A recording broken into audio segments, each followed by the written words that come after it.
The way you beat a guy like that, you're not going to outbox him. If you're waiting on him and he's initiating and he's feinting you into counters and then he's countering the counter, you're going to lose that fight. You know AJ's chin's gone, right? Like, and I'm not saying that I believe that. I don't believe that. I think getting beaten up by Daniel Dubois does not mean your chin's gone, especially when you keep getting up and you managed to rock him late in the fight and you stayed in the fight. And I think Daniel Dubois is a freak like...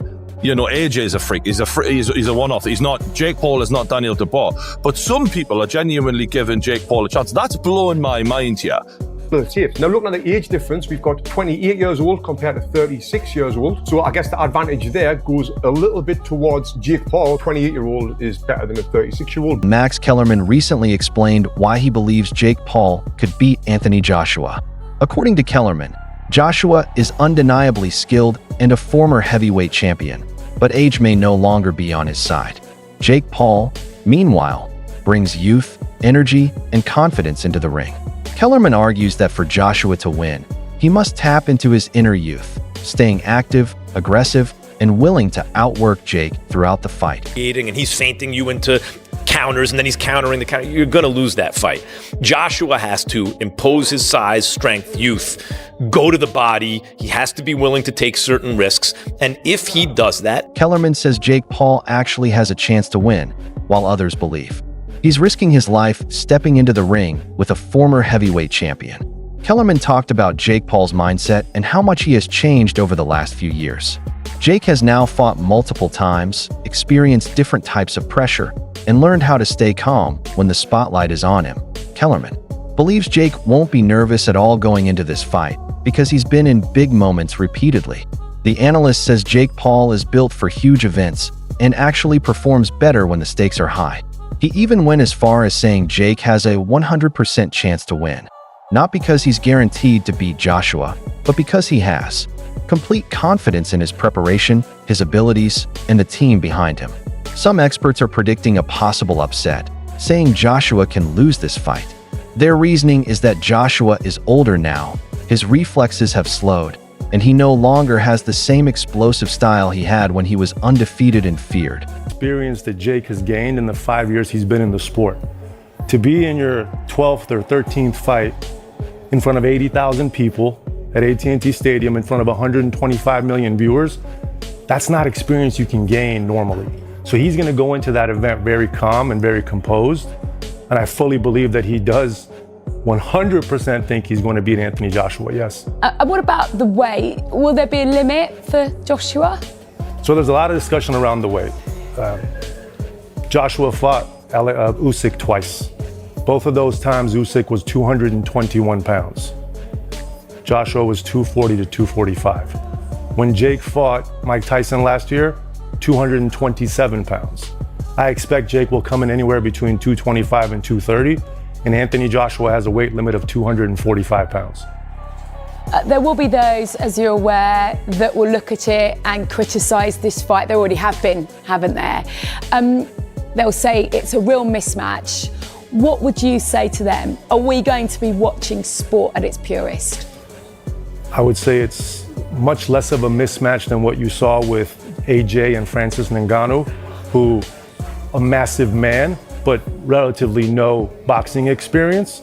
I would say it's much less of a mismatch than AJ's 9th or 10th fight against guys who've been knocked out 20 to 25 times. Given AJ's pedigree, Jake is built for this. Jake is built for the big moments. So do I think it's dangerous for Jake Paul? Absolutely.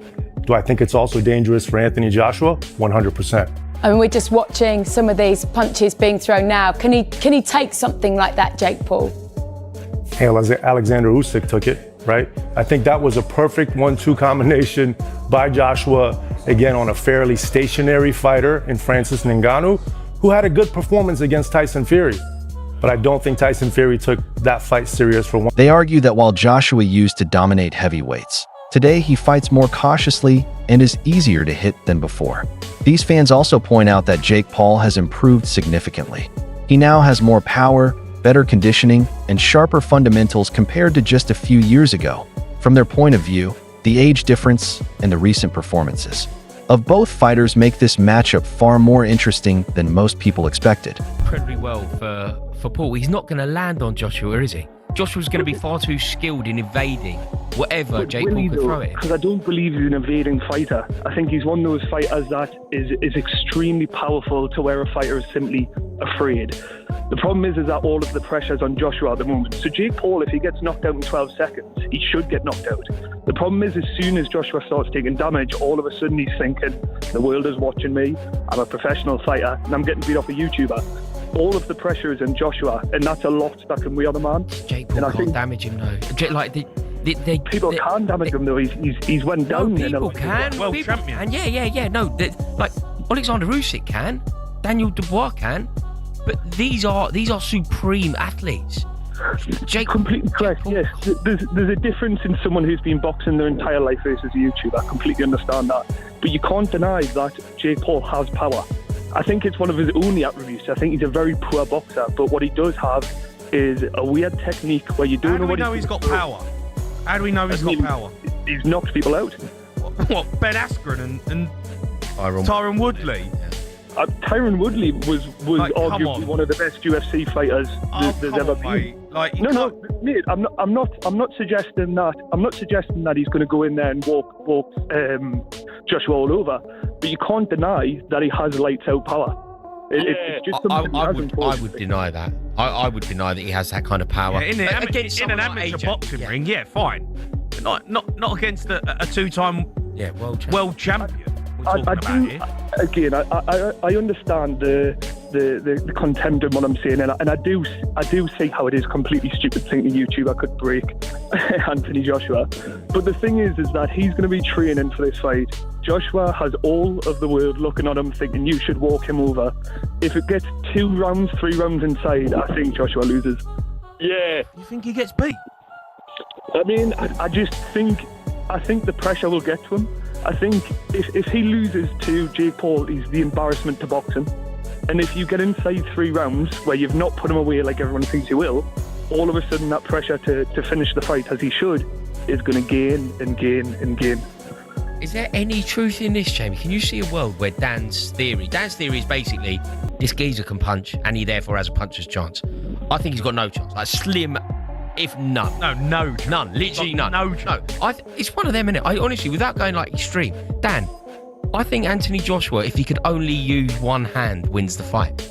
I honestly do. This is the thing, and I love Joshua. You know, he's arguably the pride of Britain when it comes to boxing. He's a great fighter. But could you say he's past his best? Could you say that he's been tested too many times? The thing that it relates to me is when you look at Silva in the UFC, as soon as he got knocked out, his chin became glass. And I think that's the same with Joshua. I don't think he can take a punch anymore. I think he's one of those people where it's almost he damages way too easy now. And it's one of those things where I think when you're a boxer and you've had a few defeats and you've had Tony Jeffries, an Olympic boxer, offered a different angle on why Jake Paul should be taken seriously. He explained that Jake has every resource a fighter could want.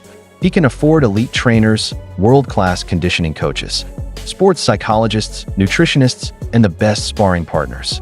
Because Jake has money, he can build a perfect training camp without cutting corners. Jeffries also pointed out that Jake understands this is the biggest challenge of his career, so he will prepare harder than ever.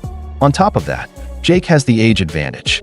Jeffries reminded everyone that in boxing, youth is one of the biggest advantages a fighter can have.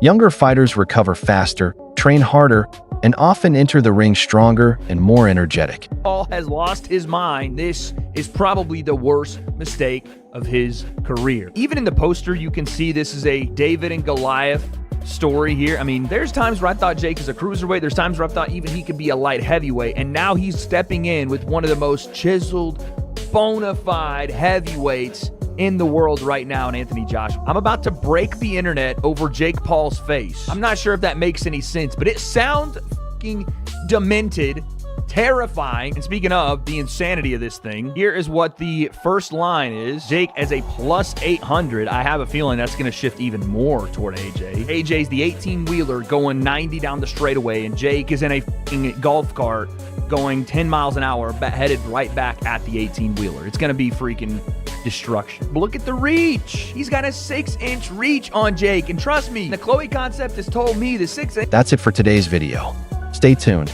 Until next time.